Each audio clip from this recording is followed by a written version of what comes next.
Betty. Hi, Celia. How are you? I'm good. How are you? Well, I've been thinking about something. You have? What? I have been thinking about chastity in love stories, chaste love stories. Wow, I hardly ever. In fact, when's the last time I ever saw that?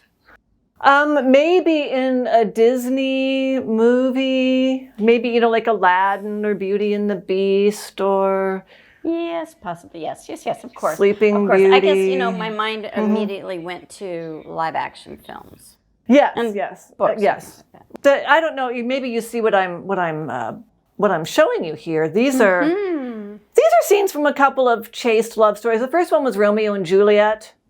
Mm-hmm.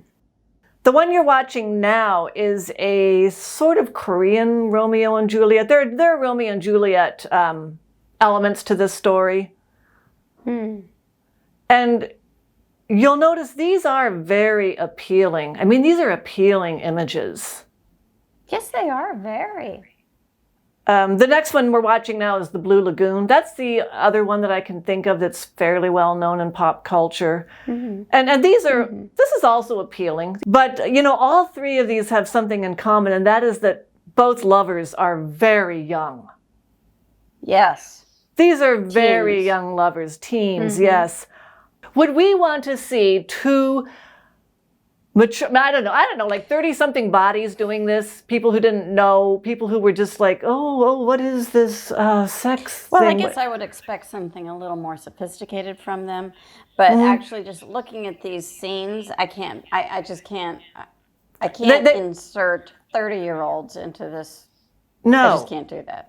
No, we just can't. You can't, it would be a little strange. It just wouldn't fit. It's even strange to imagine in real life. I was actually chatting with someone on social media once who was talking about holding off until she was in her 30s or something, and her groom had also done so. And she said it was just absolutely awful. Awful. She says, oh no. I mean, it took a while. They finally kind of figured it out. But oh my God, they got a horrible start to their sex life. Yes. Yeah. Well, so they just didn't know anything then. Well, I mean, I think what culture did they come from? I'm just curious. Ours, yours and mine. Wow. I think that may be one reason when we have chaste love stories, we always have very young lovers who kind of feel no shame about their bodies, and they haven't developed, a sort of preciousness or a sort of a persnicketyness about their personal habits and their personal hygiene and their bodies and what they like to touch and what they like to what they don't want touched. But by the time you mature, I think you get into certain habits and you just don't want you get a relationship with your own body, and it's hard to break. That's my. So I'm just wondering, is that why this friend of yours had such a hard time? Do you think they just had sort of, I don't know, become comfortably chaste? Well, that's my suspicion. There's another novel I read, a very good novel called Possession by A.S. Byatt, in which a woman hangs on to her chastity, obviously way too long. She simply becomes ossified in her chastity. When she finally marries at the age of 34, 36 or something, she is completely unable to let go, to open up. And she actually winds up having a sexless marriage because her husband gives up. Oh. As tender and loving as he is, he just cannot thaw her out. There is one successful, two mature adults chaste love story that I know of, and that's Adam and Eve in the Paradise Lost. Milton's Paradise Lost. Oh. But his Adam and Eve are prelapsarians, so they have no shame, and they sort of know, or at least Adam knows what he wants to do, and Eve figures out that she wants it too, and it's natural, and it's, but it's really hot. It's very appealing. That's also a unique situation. Yeah, it was a unique situation. Yeah, definitely a unique situation. Yes, by And definition. There's only one Milton, anyway. Well, there's only one Milton, and also there's only one Adam and Eve. So by definition, we can never have that situation again because we now live in a post-lapsarian world. Yes, we do. So yeah, that ship has sailed. That is really the only depiction I know of. Someone else out there may have something else in mind, but that's the only depiction I know of two adults, fully formed adults, mature adults who can, speak and reason. And maybe you don't recognize this pair of lovers. This is Mr. Rochester and Jane Eyre. Oh, okay. Now, he's definitely not chaste because he has a daughter. But she is. She necessarily is chaste. This is a Victorian novel. And now I'm going to tell you something that I want out of fiction.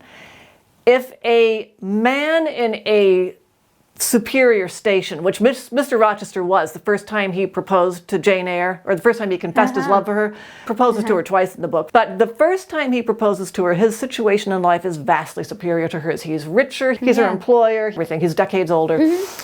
And I will say, and this did happen in the book, and this is something that I want out of fiction every time. Anytime a man in a situation of such inequality gets a confession of love out of a woman who is so vastly inferior to him, and he reciprocates, I want him to propose marriage on the spot.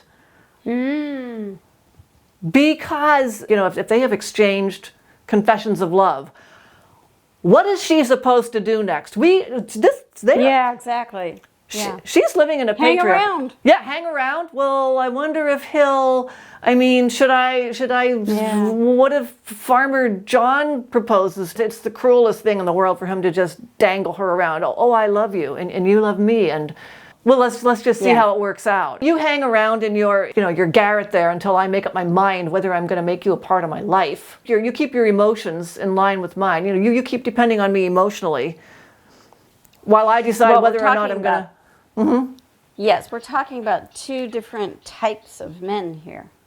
Yes, well, yes, we are. I know I've seen stories. The situation I'm describing right now is the one that people seem to prefer nowadays. Just yeah, I love you. Oh, I love you too. And then they're in each other's arms. And people seem to like to string each other along nowadays for some reason. I don't know why. But let's face it, someone always has the upper hand. Someone always has 51%. Somebody always has the upper hand, no matter how loving it is. Yes. Somebody always has the upper hand. Yeah, someone always has. Over the years, it switches hands, but it switches back and forth. But yeah, somebody always has the upper hand. This is what I want to see in pop culture. It's what I want to see in movies. It's when it's when the person with the upper hand, psychologically, emotionally, whatever it is, when the person with the upper hand has gotten a confession of love out of the other person and reciprocated it, I want them to make good on it with a vow, with a plan. What films do you know of like that? Here's another couple that are in that situation. And Mr. Darcy does the right thing. It's kind of fun that I thought that was Darcy. Yes. I haven't seen that version, but it just kind of looked like it. Oh, really? You haven't seen that? Oh, I would recommend seeing it. But this is Mr. Darcy and Eliza Bennet, and he obviously does the right thing. I mean, the minute he confesses his love to her, he says, "Will you marry me?" Maybe that's one of the reasons. Maybe that's one of the reasons everybody loves Mr. Darcy. Because I never broke it down like that, but I do love that he does that. Yeah, and the thing is that kind of situation transcends time. Yeah. So yes. So I mean, it works back then. It works in the Victorian era, and it would work perfectly fine today. It would. I mean, I love you, and then make of that what you will. Yeah. So what does chastity have to do with Pride and Prejudice and Jane Eyre? The men in those stories, I think, there's always some expectation. Well, there's a knowledge, of course, that Mr. Rochester has had he's had a past because he has a daughter, he has had a wife. I think there's always some sort of expectation that every man, like Mr. Knightley and Mr. Darcy, I think there's always some expectation that those guys had a little experience. I just don't think of Darcy and Lizzie as having a Blue Lagoon-esque wedding night. Yeah, yeah. Or Mr. Knightley and Emma. Or Captain Wentworth and Anne Elliot. Okay. Like she's 27 or 28 and he's, I don't know, 35 or whatever he is. Or Colonel Brandon and his whatever in Sense and Sensibility. I can't remember who it is. I can't remember her name.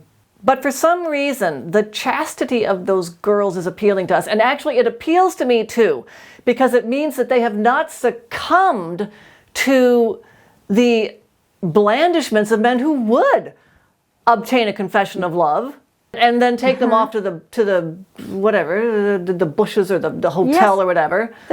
They're strong women. That's right.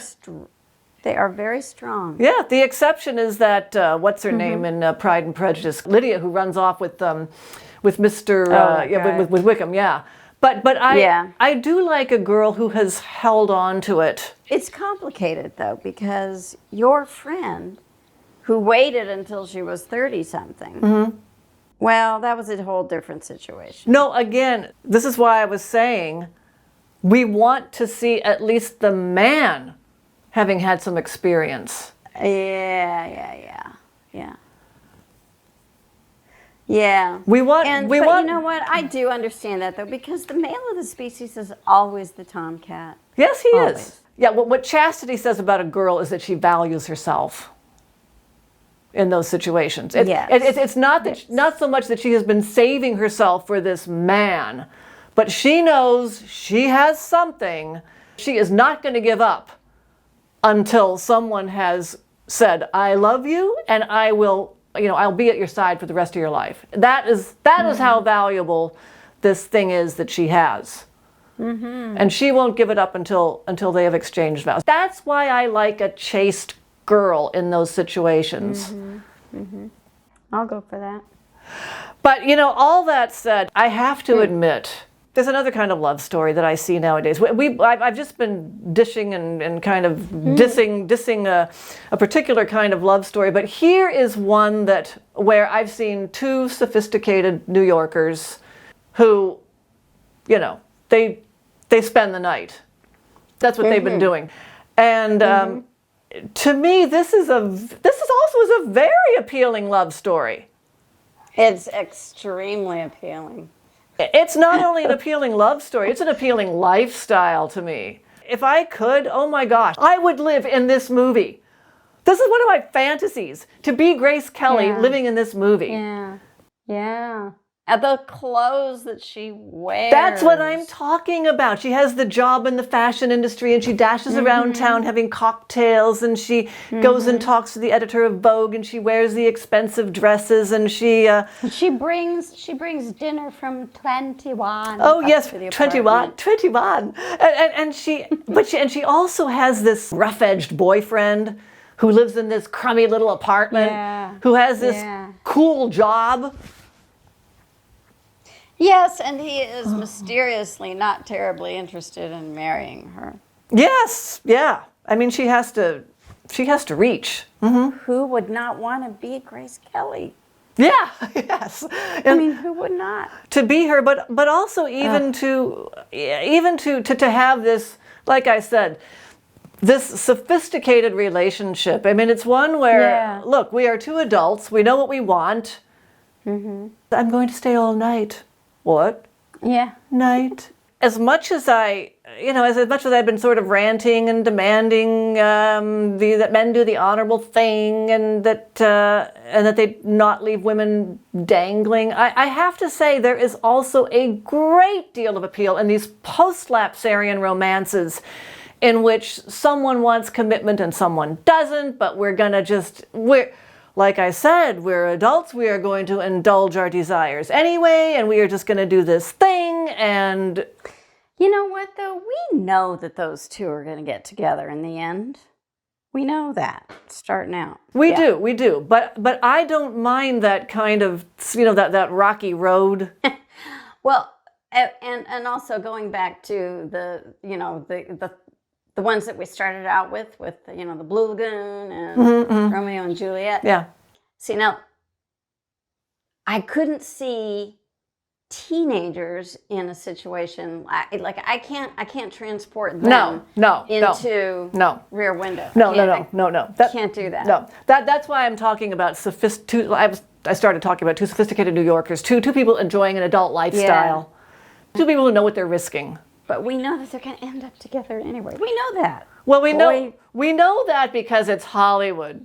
But what I like is that we don't see them married in the end. They're still sort of enjoying the rocks.